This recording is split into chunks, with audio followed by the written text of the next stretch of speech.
இலங்கை மின்சார திருத்தச் சட்டம் மூலம் 96 மேலதிக வாக்குகளால் நிறைவேற்றம். மன்னாரில் கருநிலம் பாதுகாப்பு மண் மீட்பு போராட்டம். தமிழ் முஸ்லிம் தலைமைகள் ஒன்றாய் அமர்ந்து பேசினால் உள்ளக முரண்பாடுகள் முடிவுறும். ரிசாத் பதியுதீன் தெரிவிப்பு. சசீந்திர ராஜபக்சவுக்கு விளக்கமறியல். மண்ணுக்குள் புதைந்து போன 5 காயங்களுடன் மீட்பு.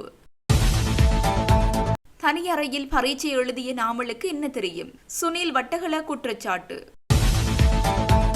செம்மணிக்கு பொறுப்பு கூற வேண்டியவருடன் இணைந்து யாழில் ஆட்சி. தமிழரசை சாடும் விமல். ஜனாதிபதி அனுரவிடமிருந்து தேசபந்துவுக்கு பரந்த கடிதம். மனித புதைகுழிகள் மூலம் வெளிவரும் ஆதாரங்களை பாதுகாக்க வேண்டும். ஐநா ஆணையாளர் அறிவிப்பு. மஹிந்தவின் மகன் ரோஹிதவின் செயற்கைக்கோள். புது தகவல் கூறும் ஹரிணி. அரசாங்கத்தின் தீர்மானம் குறித்து கோட்டாபய வெளியிட்ட தகவல்.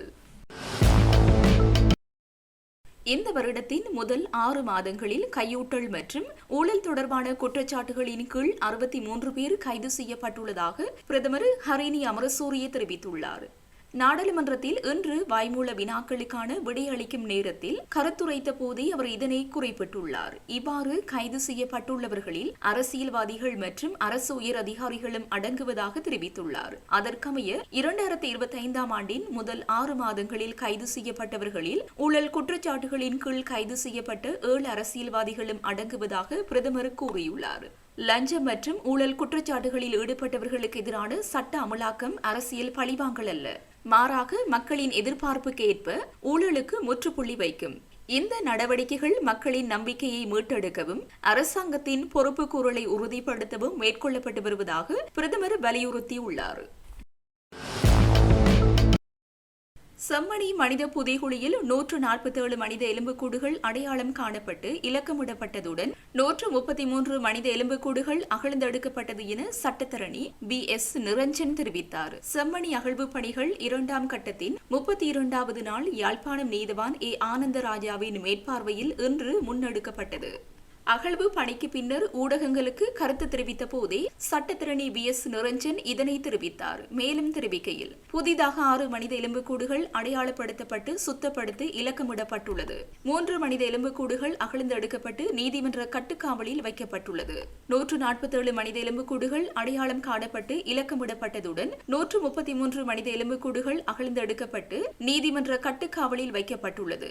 எலும்புக்கூடொன்று நேற்று முன்தினம் செருப்புடன் அடையாளம் காணப்பட்ட நிலையில் குறித்த எலும்புக்கூடு அகழ்ந்தெடுக்கப்பட்டுள்ளதுடன் இடுப்பில் தாயம் ஒன்றுடன் எலும்புக்கூடொன்று அகழ்ந்தெடுக்கப்பட்டுள்ளது.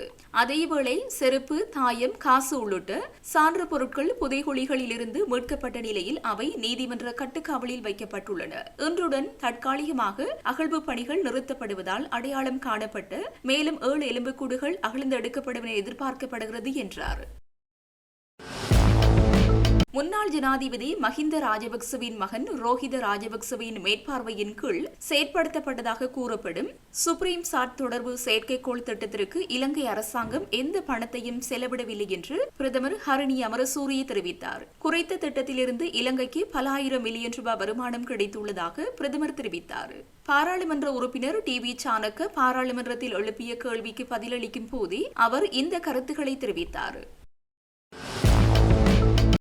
முன்னாள் ஜனாதிபதிகளின் சலுகைகளை நீக்குவது தொடர்பில் அரசாங்கம் எடுத்துள்ள தீர்மானம் குறித்து எந்த ஒரு கருத்தும் தெரிவிக்கப் போவதில்லை என முன்னாள் ஜனாதிபதி கோட்டாபய ராஜபக்ச தெரிவித்துள்ளார். கொழும்பில் நேற்று இடம்பெற்ற நிகழ்வின் பின்னர் ஊடகங்களுக்கு கருத்து தெரிவிக்கும் போதே கோட்டாபய இதனை குறிப்பிட்டுள்ளார். முன்னாள் ஜனாதிபதிகளின் சலுகைகளை நீக்குவதற்கு அரசாங்கம் எடுத்துள்ள தீர்மானம் குறித்து கோட்டாபயவிடம் கேள்வி எழுப்பப்பட்டது. அரசாங்கத்திற்கு தேவை ஏற்படின் அதனை நிறுத்தலாம். போரை முடிவுக்கு கொண்டு வந்த காரணத்திற்காக விசேட சலுகைகளை வழங்க வேண்டியதில்லை என ஆளும் தரப்பினர் கூறுவதாக ஊடகவியலாளர் ஒருவர் இதன்போது குறிப்பிட்டார். அதற்கு அப்படியும் இருக்கலாம் என சிரித்துக் கொண்டே மேலதிக தகவல்களை வழங்காமல் கோட்டாபய அங்கிருந்து சென்றுள்ளதாக தெரிவிக்கப்படுகிறது. செம்மணி படுகொலைக்கு சாட்சியாக இருந்த ராணுவ சிப்பாயை சிறையில் அடைத்து படுகொலை செய்த ராணுவ அதிகாரிகளை அரசு தப்பிக்க வைத்தது என அடக்குமுறைகளுக்கு எதிரான ஜனநாயக அமைப்பின் தலைவர் தம்பிராசா குற்றம் சாட்டினார். அவர் மேலும் தெரிவிக்கையில், சோமரத்ன ராஜபக்ச உண்மைகளை வெளிக்கொண்டு வருகின்ற ஒரு சாட்சியாக இலங்கை ராணுவத்தின், இலங்கை அரச படைகளின் கொலைக்களத்தின் சாட்சியாக சோமரத்ன ராஜபக்ஷ தான் சர்வதேச நீதி விசாரணைக்கு சாட்சி வழங்குவதற்கு தயாராக இருப்பதாக தனது மனைவியின் ஊடாக மேன்மை தங்கிய ஜனாதிபதி அனுரகுமார திசநாயக்க அவர்களுக்கு அறிவித்திருக்கின்றார். அந்த காலங்களில் அப்பாவி மக்களோடு நன்றாக ஏமாற்றி நடித்து அவர்களை மீண்டும் ஆமியின் கட்டுப்பாட்டில் இருக்கின்ற பிரதேசங்களுக்குள் வந்திருக்க செய்துவிட்டு ஒவ்வொரு சந்தியிலும் இராணுவத்தின் காவலரன்கள் இருக்கும் போது இந்த காவலரன்களின் சோதனை இல்லாமல் இரவு நேரங்களில் வெள்ளை வேன்கள் ஏகப்பட்டவை எமது மக்களை காவு கொண்டிருக்கின்றார். இரவு 6 மணிக்கு பிறகு வெள்ள வேன் போகும், அங்கு ஒருத்தரும் மறைக்காயினும் அது என்ன செய்யும், ஒவ்வொரு வீடுகளுக்கு போய் அங்க உள்ள இளைஞர்களை தூக்கி கொண்டு வந்து விடுவார்கள். இப்படி அதற்கு சாட்சியாக இருக்க போகின்ற ஏனைய தாய்மார்களை, குழந்தைகளை, குடும்பத்தினரையே கொன்று குவித்து இருக்கின்றார்கள் என்பதற்கு சாட்சியாகத்தான் இன்றைய சிந்து பாத்தி என்ற வெளிவருகின்ற என்பு உடல்கள் வெளிக்கொடுகின்றன. ஒரு சிறு பிள்ளை ஒரு பாடசாலைக்கு சென்ற ஒரு பாடசாலைக்குரிய சொக்ஸை அந்த பிள்ளை அணிந்திருந்திருக்கிறது. அதேவேளை கையில இருக்கின்ற மடியில தூக்கி வச்சிருக்கின்ற பிள்ளை அணிகின்ற சொக்ஸை போன்றவையெல்லாம் அங்கே காணப்படுகின்றன. ஒரு சின்ன சூப்பி போத்தில் அங்கே இருந்திருக்கின்றால் ஒரு தாய் ஒரு 2-3 மாத குழந்தையோட அந்த இடத்துக்கு தடுக்கப்பட்டிருக்கால். அதை தாண்டி போய்க்க அந்த குடும்பம் தடுத்து வைக்கப்பட்டிருக்குது. பின்னர் அவர்கள் கொல்லப்பட்டு புதைக்கப்பட்டிருக்கின்றார். ஒரு ராணுவ வீரன் உண்மையை வெளிக்கொணர்ந்து இந்த உண்மையை சொன்ன காரணத்துக்காக முன்னாள் ஜனாதிபதி சந்திரிகா குமார் ரணதுங்காவின் ஆட்சியில் கொலைகாரர்களை தப்ப விட்டுவிட்டு சாட்சி சொன்ன ராஜபக்ச சோமரத்னவை கொண்டு போய் சிறை வைத்திருக்கின்றார். இது இப்பேற்பட்ட கருத்துக்கள், இப்பேற்பட்ட கடிதங்கள், இப்பேற்பட்ட தகவல்கள் எல்லாம் என்னத்தை கூறி நிற்கின்றன என்றால், கொலைகாரர்களே இந்த கொலையை செய்வித்த அரசு ஆகத்தான் அரச படைகளை கொண்டு தமிழ் மக்களை கொன்று குவித்த அரசாகத்தான் இலங்கை தேச அரசை எங்களால் பார்க்கக்கூடிய மாதிரிக்கு இருக்கின்றது. அப்பேற்பட்ட இலங்கை அரசு தனது ஆதிக்கத்தின் கீழுள்ளவர்களை ஆணைக்குழுவாகவோ நீதியரசர்களாகவோ நியமித்து விசாரிக்குமாயிருந்தால் எந்த ஒரு உண்மையும் வெளிக்கொன்றப்பட மாட்டாது. சும்மா ஒரு பிரதேச சபையில கரைச்சி பிரதேச சபையில செக்ரட்டரிட்ட போய் கேட்க செயலாளர் சொல்ற தங்கள்கிட்ட ஒரு டாக்குமெண்ட்டும் இல்லையா, என்னால எந்த காணி சம்பந்தமாக சமர்ப்பிக்கப்பட்ட டாக்குமெண்ட்ஸே அங்க இல்லையா, அப்ப ஒவ்வொரு செயலாளரும் பேரை என்ன எரிச்சு போட்டு போகணுமோ, ஃபைல கொண்டு போகணுமோ. இப்படி மிகவும் அசிங்கமான தரக்குறைவான நடவடிக்கைகளை இலங்கை அரசின் கீழ் இருக்கின்ற அலுவலகங்கள், அமைப்புகள், அரசின் கீழ் செயற்படுகின்ற அமைப்புகள் எல்லாம் கடிதங்களை இல்லாமலாக்குகின்றார்கள். விசாரணை செய்யப்பட்ட விசாரணை குழுவின் அறிக்கைகளை இல்லாமலாக்குகின்றார்கள். இது என்ன நடக்கின்றது? ஆகவே இது ஒரு சர்வதேச ஆளுகையின் கீழ் நேரடியாக இந்த விசாரணைகள் முன்னெடுக்கப்பட வேண்டும். அப்பொழுதுதான் இலங்கையின் பூர்வீக குடிகளான இலங்கை நாட்டின் சொந்தக்காரரான தமிழ் மக்களின் வாழ்வியல் பறிக்கப்பட்டிருக்கின்றது, திட்டமிட்டு பறிக்கப்பட்டிருக்கின்றது. எங்களுடைய தமிழினத்தின் பரம்பரைக்கு சரித்திரத்தை தன்னகத்தே தக்க வைத்துக் கொண்டிருந்த யாழ்ப்பாண நூல் நிலையத்தை, தென்னாசியாவிலே மிகச்சிறந்த நூல் நிலையத்தை எப்படி முன்னாள் ஜனாதிபதி ஜே.ஆர். ஜெயவர்தன தன்னுடைய அமைச்சர்களை அனுப்பி நேரடியான கண்காணிப்பின் கீழ் அரச படைகளை கொன்று அந்த நூல் நிலையத்தை எரிப்பித்தாரோ, மிக அண்மையில் வந்திருந்த பிரதமர் சொல்லி இருக்கிறார், முழு இலங்கைக்குமே அவமானம், முழு இலங்கைக்குமே பாரிதொரு இழப்பென்று கூறியிருக்கிறார். அப்பேற்பட்ட ஒரு நடவடிக்கை யார் செய்திருக்கின்றார்கள்? சிங்கள அரசுகள், சிங்கள தேச கட்சிகளுக்கு தலைமை வகித்து அரசாண்ட தமிழ் மக்களை அடக்கி ஒடுக்கி தமிழ் மக்களை திட்டமிட்டு இளைஞர்களை கொலை செய்வித்த இந்த ராணுவ அரச படைகளை கொண்டு திட்டமிட்டு தமிழ் இளைஞர்களை கொலை செய்வித்த இந்த சிங்கள தேச அரசியல் கட்சிகளின் தலைமைகள் இப்பேற்பட்ட பயங்கரமான, நினைப்பதற்கே அச்சப்படுகின்றது, எமக்கு மயக்கம் வருகின்றது, அப்பேற்பட்ட கொடூரமான விஷயங்களை எல்லாம் அரச படைகளை கொண்டு சிங்கள தேச அரசாங்கங்கள் வடகிழக்கு மாகாணங்களில் மட்டுமில்லாமல் மலையகத்திலும், அன்பு தோழர் சந்திரசேகர் சொல்கின்றார், ஒவ்வொரு ஜூலை மாதங்களிலும் தமிழன் நிம்மதி இல்லாமல் அச்சத்தோட வீட்டுக்குள்ள பூட்டி இருந்த நாட்கள், வருடங்கள் எத்தனையோ எத்தனை. அப்பேற்பட்ட துன்பகரமான கொழும்புல மிக அண்மையில கஜேந்திரகுமார் பொன்னம்பலம் சொன்னார், தாங்கள் முன் வீட்டில் இருந்துச்சமாம், 3-4 நாள்ல அங்க வேலை செய்தவ சொல்லி போடணுமாம், தமிழர் இருக்கணும்னு இன்னொரு ஃப்ரெண்ட் இந்த வீட்டில் இருந்துச்சுமாம். அப்ப அந்த உயிரை காப்பாற்ற தமிழன் பட்ட பாடு, ஒரு வல்லமை உள்ள சர்வதேசத்தின் கண்களுக்கு தெரிந்த ஒரு ஜிஜி பொன்னம்பலத்தின் குடும்பமே தங்களுடைய உயிரை காப்பாற்ற எவ்வளவு அல்லோலப்பட்டது என்பதை அன்பு தம்பி கஜேந்திரகுமார் அவர்கள் மிக அண்மையில் எடுத்து கூறியிருந்தார். அப்படிப்பட்ட சூழ்நிலை, கோடானு கோடி சொத்துக்களுக்கும் வசதிகளையும் கொண்டிருந்த அந்த பெரிய ஒரு ராஜ பரம்பரையான அந்த குடும்பத்துக்கே கொழும்புல இருக்க முடியாத ஒரு சூழ்நிலை ஏற்பட்டிருக்குமா இருந்தால் அப்பாவி தமிழ் மகன் சீர் என்னவாயிருந்தது, அப்பாவி வியாபாரிகள் சீர் என்னவாயிருந்தது. எத்தனையோ பேர் திட்டமிட்டு கொலை செய்திருக்கின்றார்கள். அரசன் அன்றிருப்பான், இறைவன் நின்றிருப்பான், ஆண்டவன் நின்றிருக்கும். ஆண்டவனின் கருணைதான் ராஜபக்ச சோமரத்னாவின் ஒப்புதல் கடிதம்.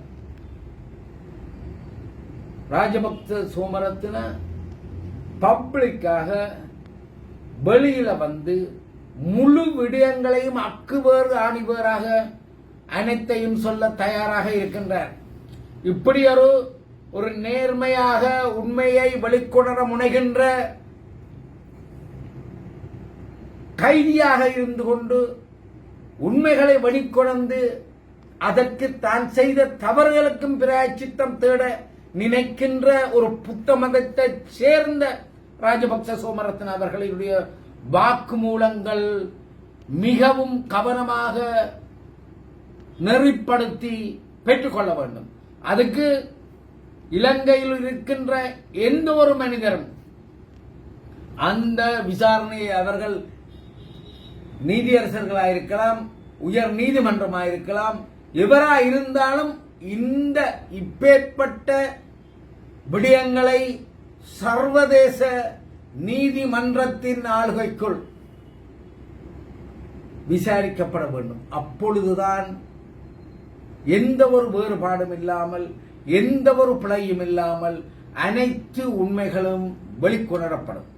ஆகவே அன்பு தோழர் அன்புகுமார திசநாயக்கா அவர்கள் இந்த ஒரு அரிய சந்தர்ப்பத்தை பயன்படுத்தி அந்த காலத்தில் இளைஞர்களாக இந்த தேசத்தின் ஊழல்களை இந்த தேசத்தில் இந்த சிங்கள தேச அரசியல் கட்சிகளால் செய்கின்ற அநியாயங்களை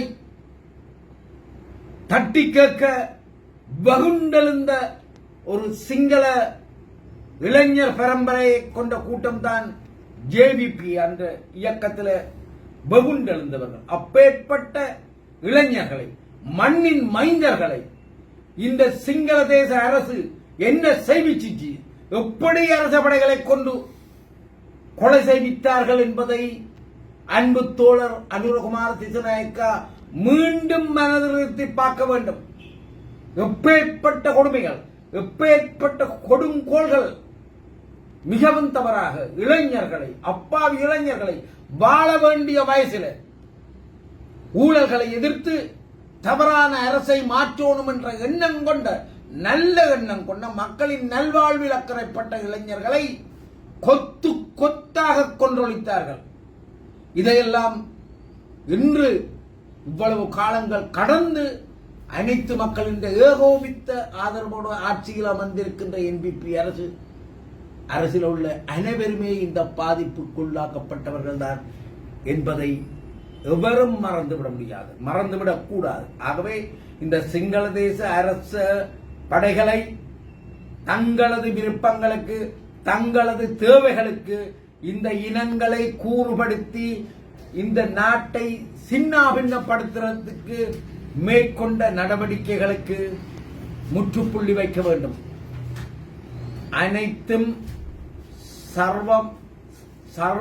அனைத்தும் சமம் என்று சொல்ல முனைகின்ற, கூற முனைகின்ற, கூறிக்கொண்டு அரசாட்சி செய்ய விரும்புகின்ற அனுரகுமார திசாநாயக்கா அவர்கள் எமது மக்களுக்கு, உங்களது சக தோழர்களுக்கு அனைவருக்கும் நடந்த கொலைகள், படுகொலைகள், கொத்து கொத்தாக கொலை செய்யப்பட்ட பட்டளந்த எப்படி நடந்துச்சோ, செம்மணி எப்படி நடந்துச்சோ, இன்னும் எத்தனை எத்தனை எத்தனை படுகொலை கொலை களங்கள், அனைத்து களங்களும் திறக்கப்பட்டு விசாரிக்கப்பட்டு ஒரு சர்வதேசத்தின் அனுசரணையோடு விசாரிக்கப்பட்டு அனைத்து உண்மைகளையும் வெளிக்கொண்டு வர வேண்டும் என வினயமாக அடக்குமுறைகளுக்கு எதிரான ஜனநாயக அமைப்பு வேண்டி நிற்கின்றது.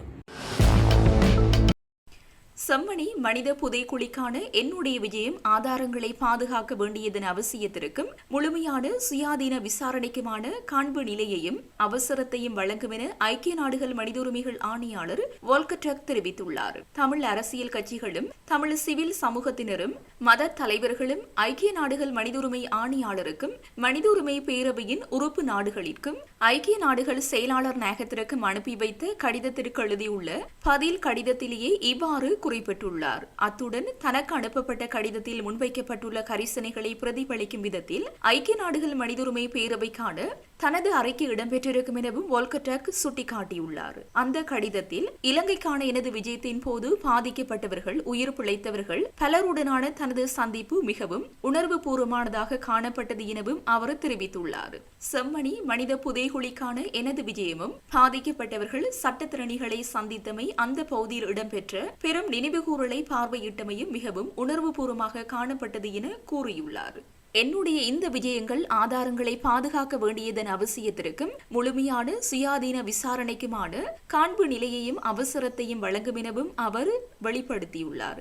இலங்கையின் தொடர்ந்து வந்த ஆட்சியாளர்கள் இதுவரை சுயாதீனமான, வலுவான, நியாயமான பொறுப்பு கூறும் பொறிமுறைகளை ஏற்படுத்த தவறிவிட்டதன் முழுமையான சர்வதேச தராதரங்களை எட்டுவதற்கு தவறிவிட்டனர் எனவும் சுட்டிக்காட்டியுள்ளார்.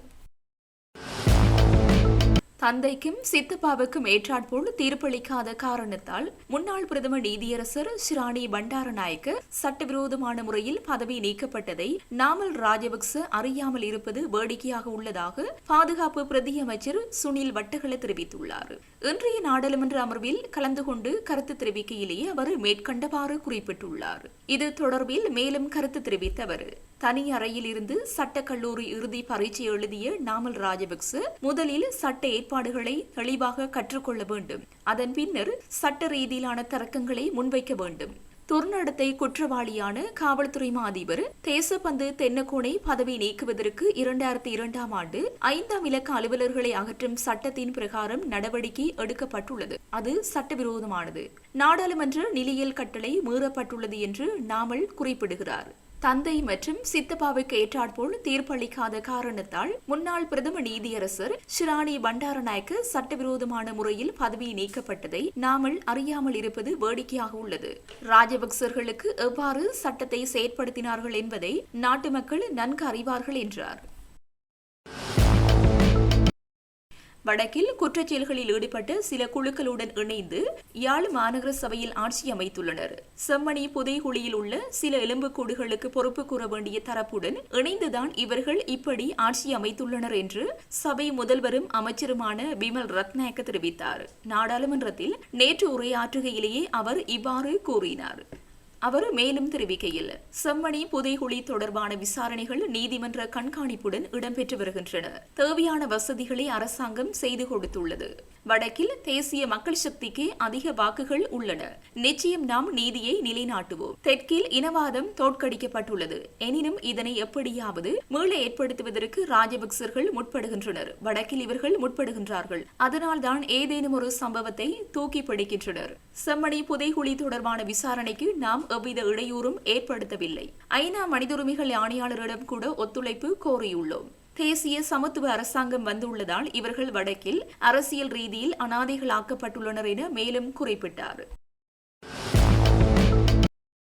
மன்னார் மாவட்டத்தில் பல்தேசிய நிறுவனங்களின் இல்மனைட் கனிய மணல் சுரண்டல்களினால் மக்களின் வாழ்விடங்கள் மற்றும் பூர்வீக நிலங்கள் அழிவடையும் அபாயம் காணப்படுகின்ற நிலையில் குறித்த நடவடிக்கைகளை கண்டித்து மன்னார் மாவட்ட இளையோர் ஒன்றிணைந்து ஏற்பாடு செய்த விழிப்புணர்வு போராட்டம் இன்று காலை 10:30 மணியளவில் மன்னார் பஜார் பகுதியில் இடம்பெற்றது. மன்னார் மாவட்டத்தின் இயற்கை வளங்களில் ஒன்றாக மணல் உள்ளது.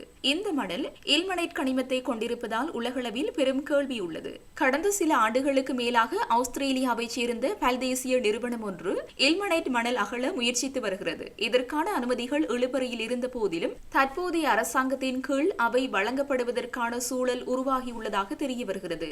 குறிப்பாக ஆஸ்திரேலிய நிறுவனம் அகழ்வுக்கு சூழலியல் தாக்க மதிப்பீட்டு அறிக்கை ஒன்றை சுற்றுச்சூழல் அதிகார சபையிடம் சமர்ப்பித்திருந்தது.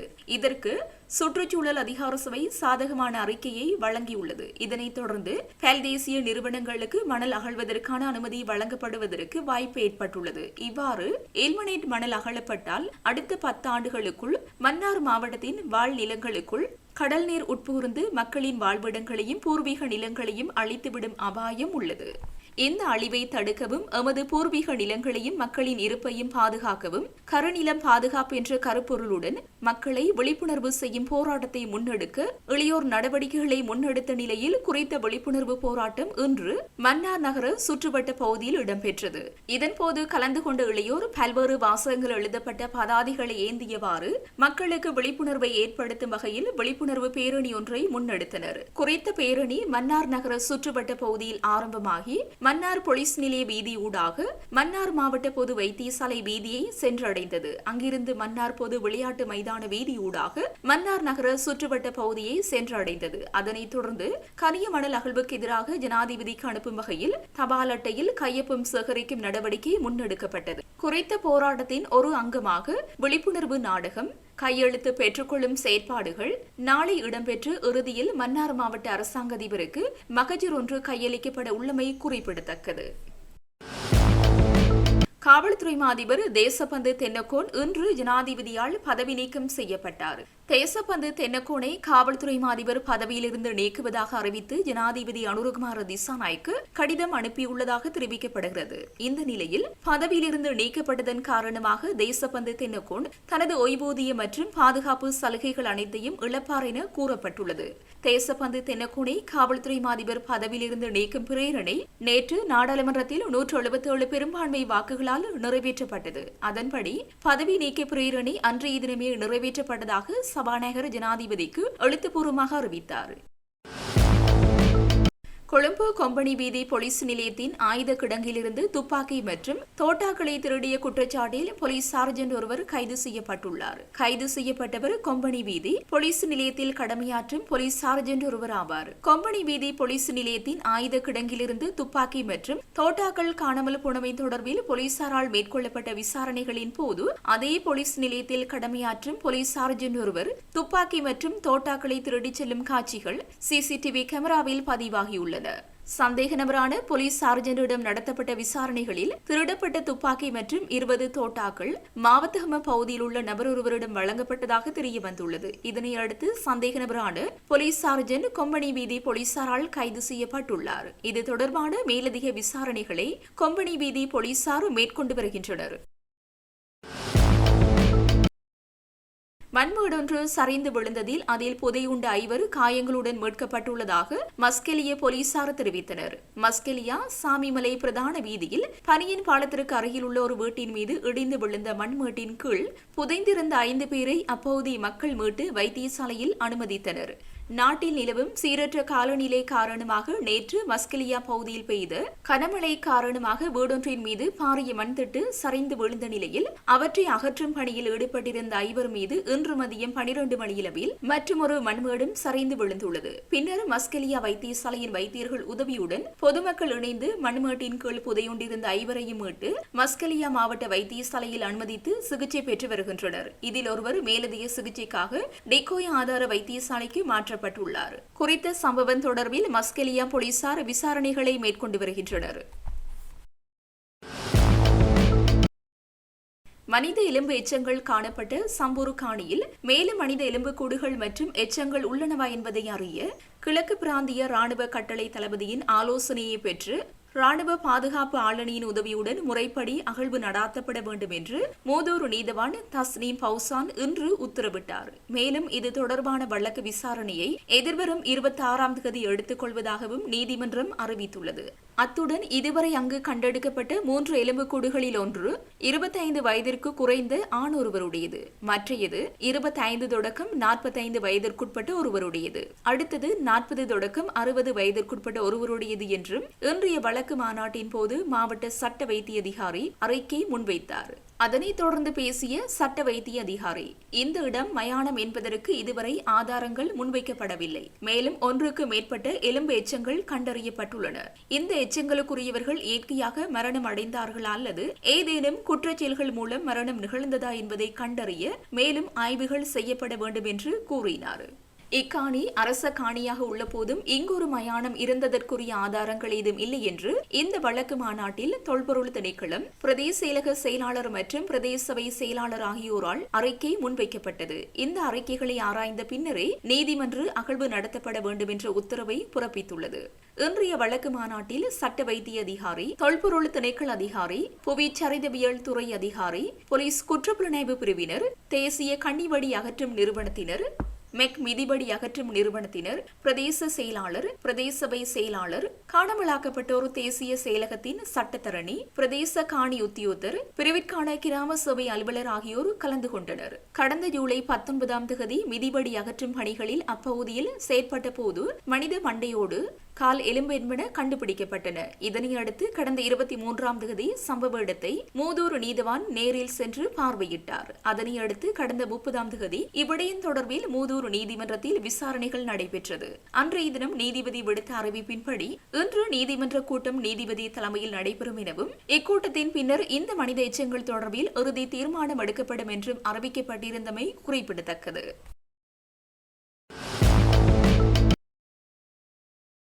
சிறை தண்டனை அனுபவித்து வரும் மஹிந்தானந்த அழுத்கமகே மற்றும் நளின் பெர்னாண்டோ ஆகியோருக்கு எதிராக சட்டமா அதிபர் தாக்கல் செய்த வழக்கில் ஆவணங்களை அளிக்குமாறு குற்றப்புலனாய்வு திணைக்களத்தின் பணிப்பாளருக்கு கொழும்பு மேல் நீதிமன்றம் இன்று உத்தரவிட்டது.